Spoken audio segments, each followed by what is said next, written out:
João 18, versículo 1, diz assim: e tendo Jesus dito isto, saiu com os seus discípulos para além do ribeiro de Cedron, onde havia um jardim, no qual ele entrou, e seus discípulos. Pai, em nome de Jesus, nós queremos te agradecer, porque grandes coisas o Senhor tem feito no nosso meio, por isso nós estamos alegres. Obrigado, Pai, por tua fidelidade e pela tua misericórdia. Nós te pedimos, Senhor, que o teu Espírito fale conosco nessa manhã e o Senhor nos dê direção a respeito daquilo que o Senhor tem para nós nesse tempo.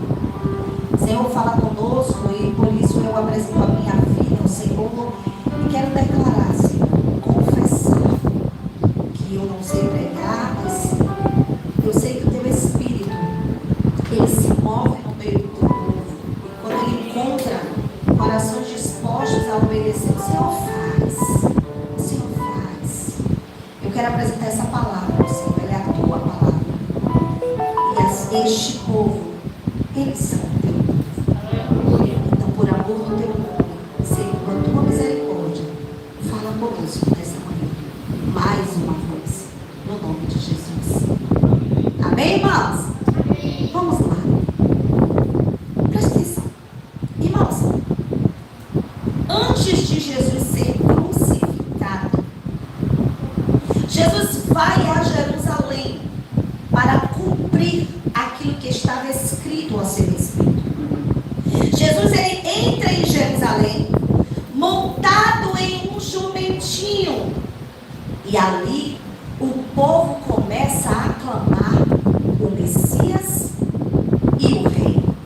Aquele era um tempo do auge do ministério de Jesus. A fama de Jesus corria. Logo, as pessoas estavam inquietas, porque o desejo do coração daquelas pessoas era que o Messias fosse manifesto no meio do povo. Mas também as pessoas desejavam um rei para assumir o controle e tirar eles da opressão. E agora vem Jesus montado no jumento e o povo aclamando com as suas palmeiras nas mãos e gritando e clamando: Hosana nas alturas, ou seja, salva-nos agora. Bendito é o que vem em nome do Senhor. E a agitação começa e chama até a atenção dos gregos. E os gregos dizem que querem falar com Jesus. Que homem é esse? Que ressuscitou até um morto. Pense. Talvez, se fosse um de nós iríamos aproveitar aquele momento de fama, aquela horinha de fama, para nos aproveitar da situação. Felipe chama André e diz: André, os gregos querem falar com Jesus. E aí eles vão para falar com Jesus. Que os gregos, que a fama chegou até os gregos. Não era só sobre os judeus, mas também os gregos estavam ouvindo falar e queriam saber quem é esse Jesus que faz todas essas coisas. Mas o que me chama a atenção é que Jesus dá uma resposta inusitada. Eles aclamam o Messias, invocam um rei, mas Jesus dá uma resposta completamente diferente do que qualquer um de nós poderia dar. Vai para João 12, versículo 20 ao 25. João 12, vamos lá?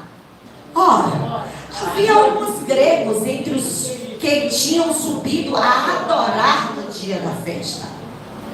Estes, pois, dirigiram-se a Felipe, que era de Betsaida da Galileia, e rogaram-lhe dizendo: Senhor, queríamos ver a Jesus. Felipe foi dizendo a André. Eu fico imaginando Felipe com medo, sabe? Porque Jesus gostava de dar uma tramontina, aquele corte certeiro. E aí eu imagino Felipe com medo do que Jesus poderia dizer. Diz assim: André, bora lá falar com ele. A multidão está inquieta. Será que esse não é o momento dele fidelizar aquilo que ele tem feito há tanto tempo? que não é o momento, André, dele mostrar mais poder para o povo? E então, André e Filipe disseram a Jesus. E Jesus lhe respondeu dizendo, o que é que Jesus responde? É chegada a hora em que o Filho do Homem há de ser glorificado. Vá. 24. Na verdade, eu vos digo que se o grão de trigo caindo na terra não morrer, fica ele só. Mas se morrer, dá muito fruto. Quem ama a sua vida, perdê-la-á. E quem neste mundo odeia a sua vida, guardá-la-á para a vida eterna. O que isso tem a ver com fama? O que isso tem a ver com reconhecimento? Sabe o que Jesus estava querendo dizer? Ei, vocês não estão precisando de mais sinais. Ei, vocês não estão precisando de mais cura. Ei, vocês não estão precisando de um ídolo. Eu me recuso a ser ídolo de homens. O que vocês estão precisando é de vida. Não é de ídolo. Não é de um representante. Vocês precisam de vida. Mas para que a vida chegue até vocês, eu preciso morrer. Vocês estão querendo me colocar no trono. Vocês estão querendo me colocar em um destaque. Mas eu quero dizer para vocês, eu sou a semente que cairei na terra, entregarei a minha vida por amor a cada um de vocês. Havia uma profecia, por isso ele entra em Jerusalém. Zacarias 9:9. Jesus cumpriu todas as profecias que falavam a respeito dele, porque Jesus estava comprometido com o reino de Deus e com o propósito de Deus. Então, por isso, ele foi a Jerusalém. Ele não foi a Jerusalém porque ele queria ser adorado pelos homens. Ele não foi para Jerusalém porque ele queria ser reconhecido como alguém que tiraria o jugo de Roma de sobre aquelas pessoas. Não, ele foi para Jerusalém para cumprir aquilo que estava escrito a respeito dele. Zacarias 9:9 diz: alegra-te muito, ó filha de Sião, exulta, ó filha de Jerusalém, eis que o teu rei virá a ti, justo e salvador, pobre e montado sobre um jumento, e sobre um jumentinho, filha de jumenta. A decisão de Jesus em entrar em Jerusalém era para que o propósito fosse cumprido e que nenhuma das palavras que o Senhor falou por meio dos profetas caísse por terra. Essa deveria ser a nossa lógica. Nós deveríamos deixar algumas coisas para trás. Nós deveríamos deixar as nossas vontades para trás. Ele disse: aquele que quer ganhar a sua vida, perdê-la-á. Mas o que temos feito? Será que estamos seguindo os passos de Jesus? Esse Jesus que as pessoas estão hoje comemorando e dizendo: ele ressuscitou. Sim, ele ressuscitou, mas ressuscitou para quê? Ele ressuscitou para trazer vida.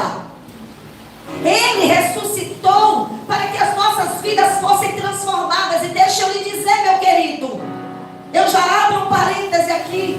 Não existe vida transformada se primeiro não recebemos o Espírito da vida. É impossível um homem ser transformado sem que antes esse Espírito de vida venha habitar dentro dele. Porque na medida que o Espírito de vida ele entra em nós, a nossa essência muda. E quando a nossa essência muda, nós temos fome e sede por Ele. E essa fome e essa sede que nasce dentro de nós, ela é gerada por esse Espírito que está dentro de nós. E na medida que eu tenho fome, na medida que eu tenho sede, eu o busco. E na medida que eu o busco como vida, como alimento, como suprimento de vida, aí começa a ser gerada uma transformação dentro de nós. Mas para isso, Ele precisou pagar um alto preço. O preço de entregar a própria vida.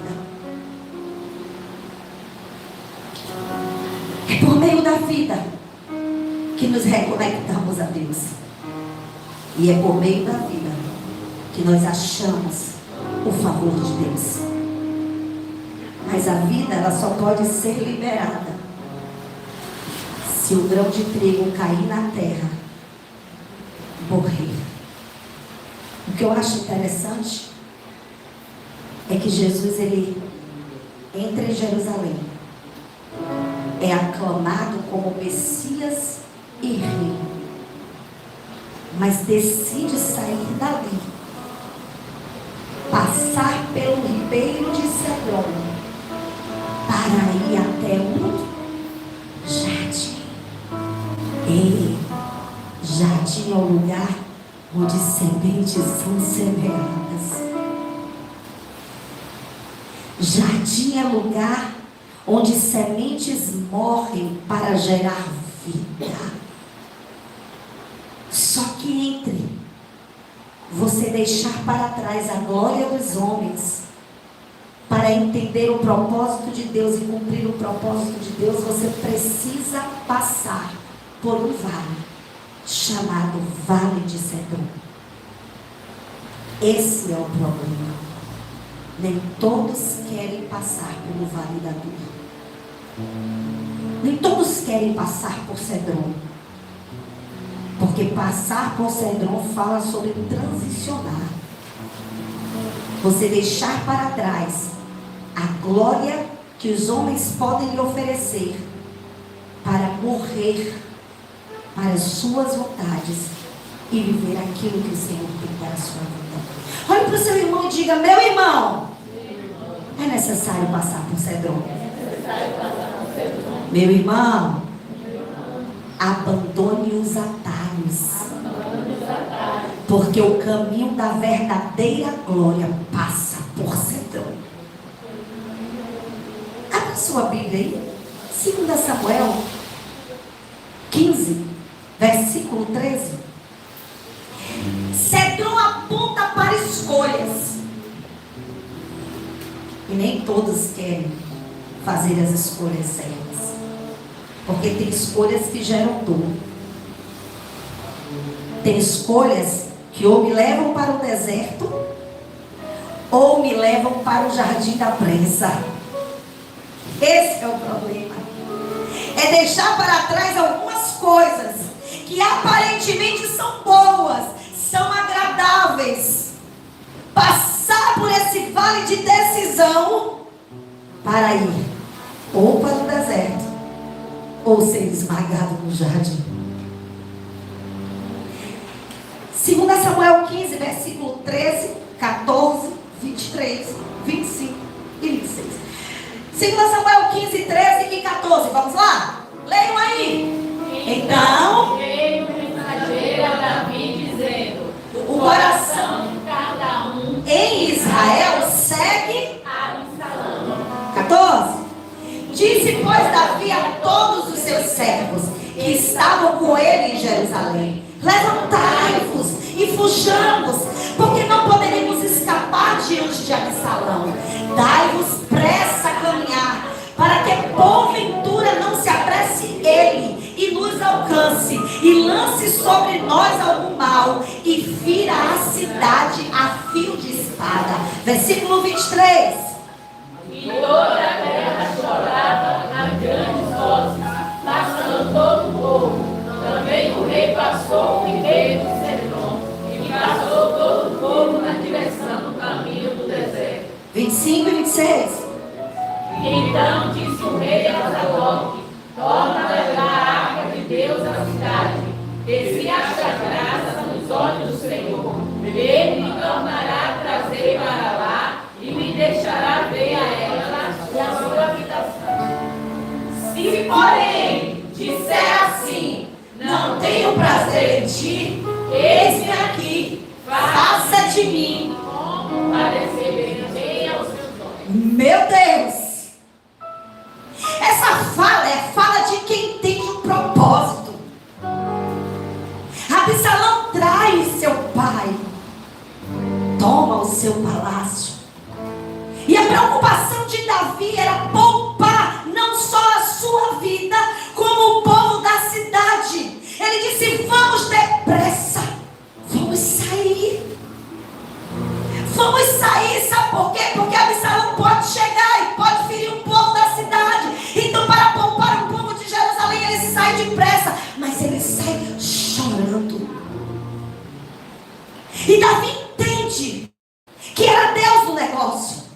E Davi entende que tudo aquilo que ele estava passando foi por causa do seu pecado, foi por causa do seu erro. Davi em nenhum momento transferiu a responsabilidade do seu erro para outros, mas ele assume a responsabilidade. E agora ele tem que se decidir: ou eu fico em Jerusalém e luto contra o meu filho, ou eu saio sem nada nas mãos. Porque até a arca que estavam levando com Davi, ele disse: volte, leve a arca de volta para Jerusalém, porque lá é o lugar dela.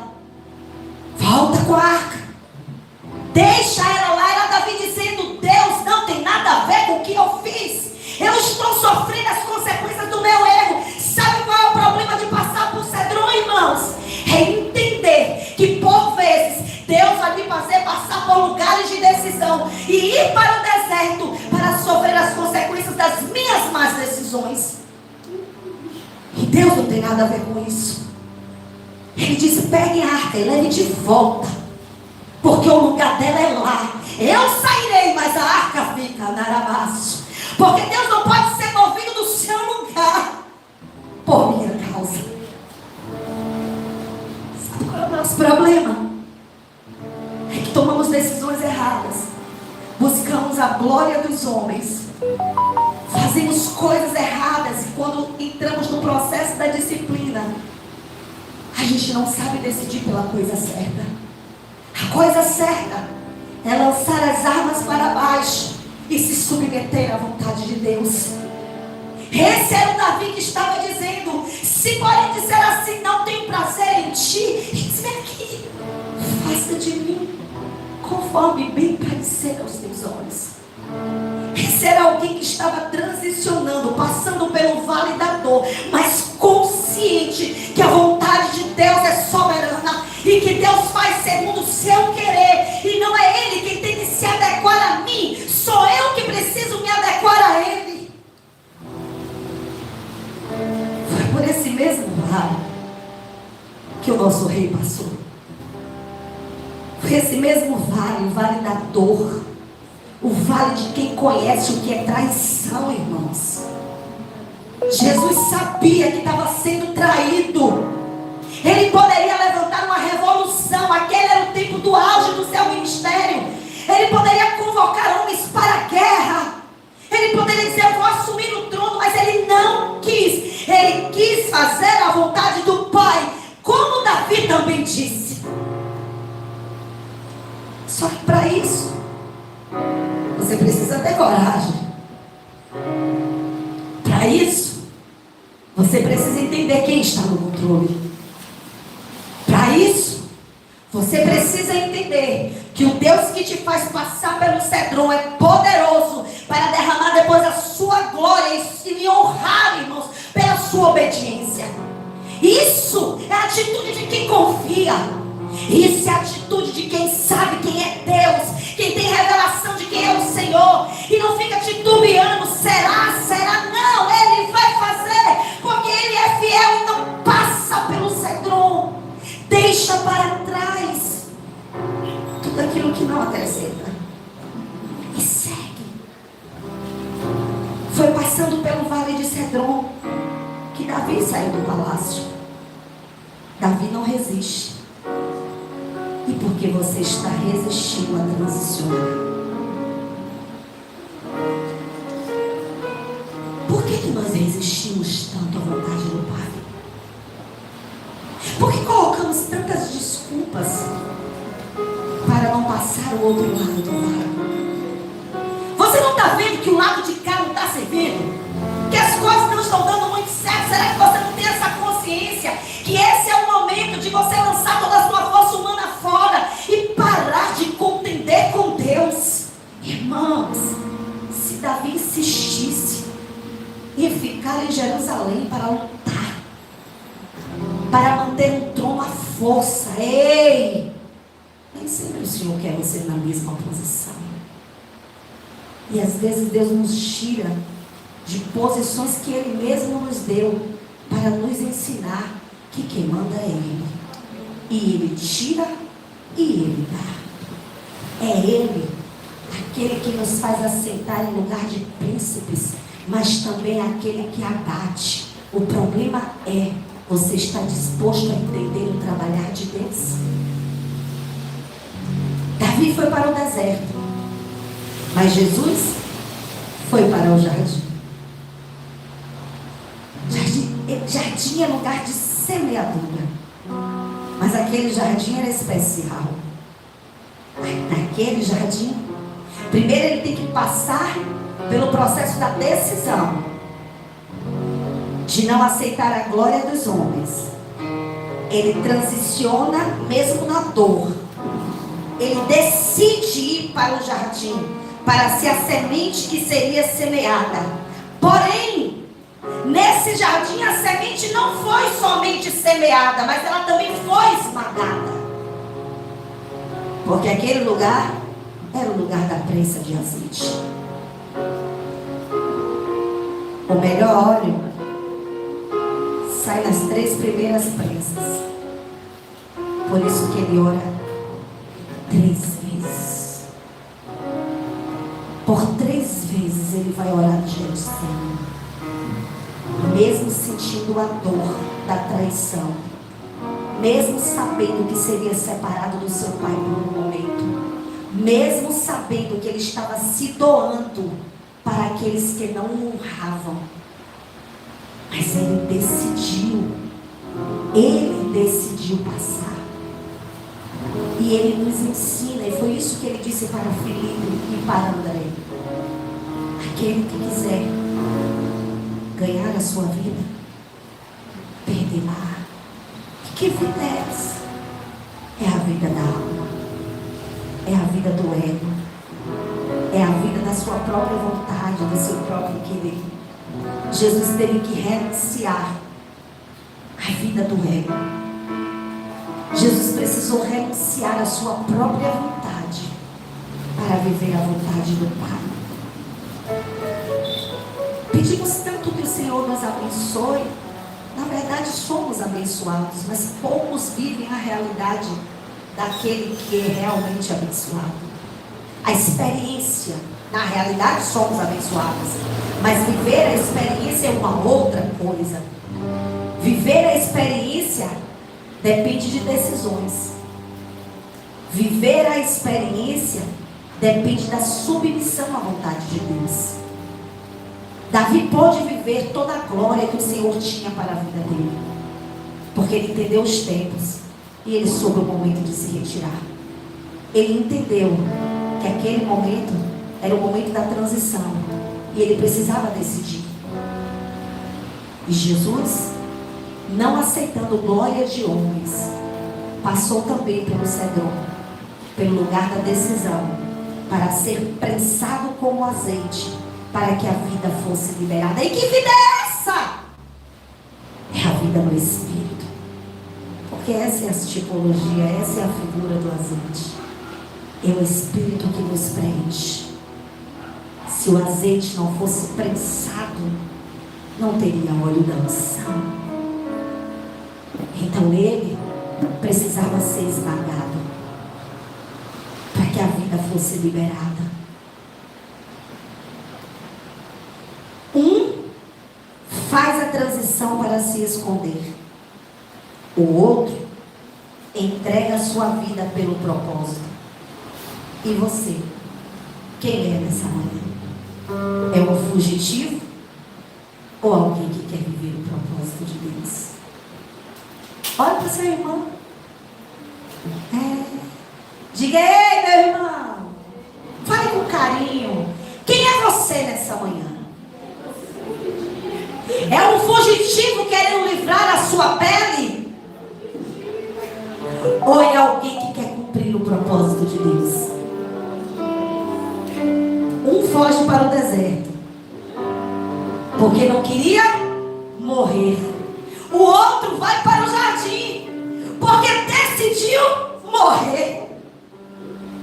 Mas ambos tiveram que decidir. A Bíblia diz que o homem prudente, ele escolhe uma vida de entrega firmada na rocha. O sábio, o homem prudente, constrói a sua casa firmada em uma rocha. Porque ainda que venham os ventos, essa casa não será destruída. Então construa as suas decisões em cima de uma rocha, em cima de um propósito, em cima de uma vontade. Ei, meu querido, não tenha medo. Deixa papai tratar, porque no tempo certo a exaltação virá para você. Sofonias 3:8. Sofonias, eu estou acabando. Sofonias 3:8, o que ele diz? Portanto, esperai-me, diz o Senhor, no dia em que eu me levantar para o despojo, porque o meu decreto é ajuntar as nações e congregar os reinos, para sobre eles derramar a minha indignação e todo o ardor da minha ira, porque toda esta terra será consumida pelo fogo do meu Deus. Aonde? No vale da decisão. O vale de Cedron é reconhecido como o vale da decisão. Hoje você tem o direito de decidir. Hoje a porta da graça está aberta e você tem a oportunidade de querer transicionar para viver o que Deus tem para a sua vida. Mas chegará um dia que nesse vale da decisão Deus julgará as nações. Os gentios queriam ver Jesus, queriam aclamá-lo como Rei e Senhor, e ele não aceitou. Eles tinham uma decisão de querer morrer para a sua própria vida e viver a vontade do Messias. Só que chegará um dia que nesse mesmo lugar, nesse vale de Cedron, que é um lugar de transição e de decisão, os homens não terão mais o poder de decidir. Então o tempo de decidir é agora. Nesse dia o Senhor derramará a sua ira. Joel 3, versículo 2, 1 e 2, depois 12. Vamos lá?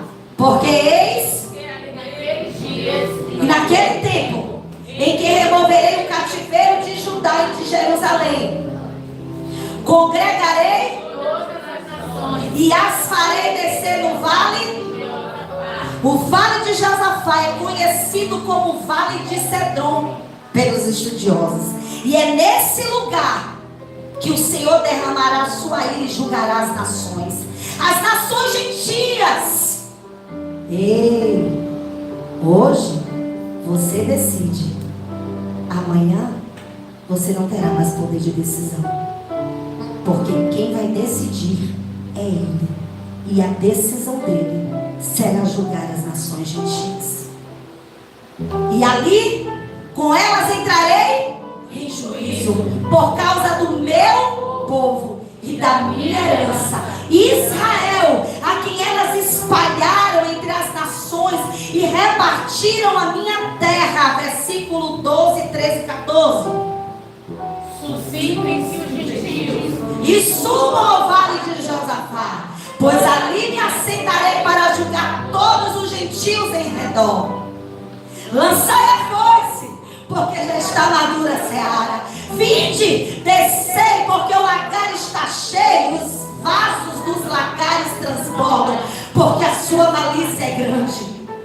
Multidões, multidões, no vale da decisão, porque o dia do Senhor está perto, no vale da decisão. Ei, você está achando que ele decidiu morrer, se entregar por sua vida, e que isso não vai nos custar nada? Qual o preço da nossa decisão? Qual o preço das nossas escolhas? Porque é nesse mesmo lugar, entre os muros de Jerusalém e o Monte das Oliveiras, que um grande dia terrível do Senhor se manifestará. E as nações gentias terão que dar conta tudo o que fizeram contra o povo dele. Só que nesse dia, no vale da decisão, não é o homem que decide. Nesse dia, é ele quem decidirá. E decidirá o quê? Decidirá julgar os povos gentios. Meu irmão, mude a sua mentalidade. Decida passar pelo vale de Cedron. E eu sei que não é fácil decidir por certas coisas. Eu imagino o amor de Davi por Jerusalém. Não era um apego às coisas, era o valor que as coisas tinham para ele, o valor espiritual da cidade, o valor espiritual que as coisas tinham para ele, o amor que ele tinha para com o Senhor. Mas mesmo ele amando o Senhor, ele teria que passar pelo tempo da disciplina. E ele teria que aceitar, ele teria que decidir passar por esse vale chorando. Não é rindo, irmãos. Ninguém passa pelo vale da dor sorrindo. A gente passa pelo vale da dor chorando. Mas deixa eu lhe dizer, passar por esse vale nos traz crescimento. Então não quero fugir dele. Passar por esse vale de dor nos traz amadurecimento. E sendo maduros em Deus, nós desfrutaremos do que Ele tem. Então deixa eu lhe dizer, não adianta fugir daquilo que o Senhor já traçou para a sua vida. É inútil. Se você verdadeiramente é um eleito de Deus, não tem como escapar. Então quanto mais você se bate, mais você se machuca. Quanto mais você se bate, mais perdas você vai trazer para você e para a sua vida. Então, meu querido, aceita que dói menos. Aceita o que Ele tem para você.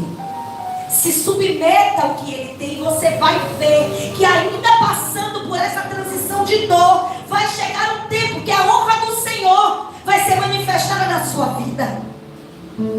Mas isso é uma questão de decisão. Fugitivos ou não, Ele nos encontrará. Fica tranquilo. O mesmo Deus que te faz passar pelo Cedron e ir para o deserto, Ele é poderoso para te fazer retornar para o centro da vontade dEle. Esse é o Deus que você serve. É o Deus que sabe presentear, abençoar, galardoar todos aqueles que se submetem à vontade dEle. E a vontade dEle, ela é boa, ela é agradável e ela é perfeita. Ainda que por um tempo coisas nos inquietem, mas o bom é viver a centralidade do que Cristo tem. Hoje é dia de decisão. Hoje você pode decidir por Ele e para viver o que Ele tem.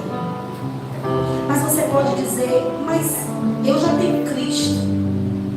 Mas você está decidindo por fazer o que Cristo tem para a sua vida? Ou você ainda está preocupado em fazer o que você quer? Será que você hoje não é um filho mimado? Que acha que Deus tem que fazer tudo o que você quer? Ou você é um filho consciente das suas responsabilidades e entende que o propósito é muito maior do que a vontade humana? E entende que nós fomos chamados para algo muito maior do que essa vidinha que nós vivemos aqui? Ei, Deus tem algo poderoso para fazer. E se for necessário passar pelo Cedron, passemos chorando juntos, caminhando juntos, mas na certeza de que Ele nos colocará no lugar de honra, porque Ele é Deus. Fique de pé nessa manhã. Como é difícil decidir, porque decidir envolve a vontade da alma. Mas Ele diz que aquele que quiser ganhar a sua vida, perderá. Se você realmente quer a vida de Deus transbordante na sua vida e na sua família, decida hoje, entregue a sua vida totalmente. E não é só levantar as mãozinhas.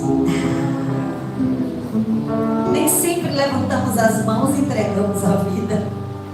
Entregar a vida é entregar tudo, é entregar as suas vontades, é entregar o seu querer, dizer, Senhor, eu me submeto àquilo que o Senhor tem para a minha vida. Está doendo sim, Senhor.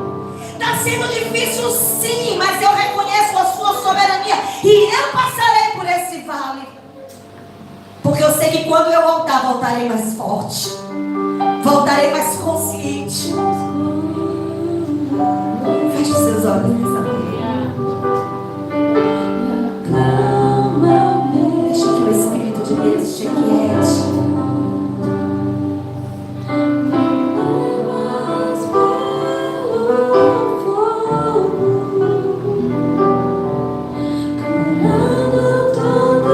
Você confia nele? Você não vai passar sozinho. Chama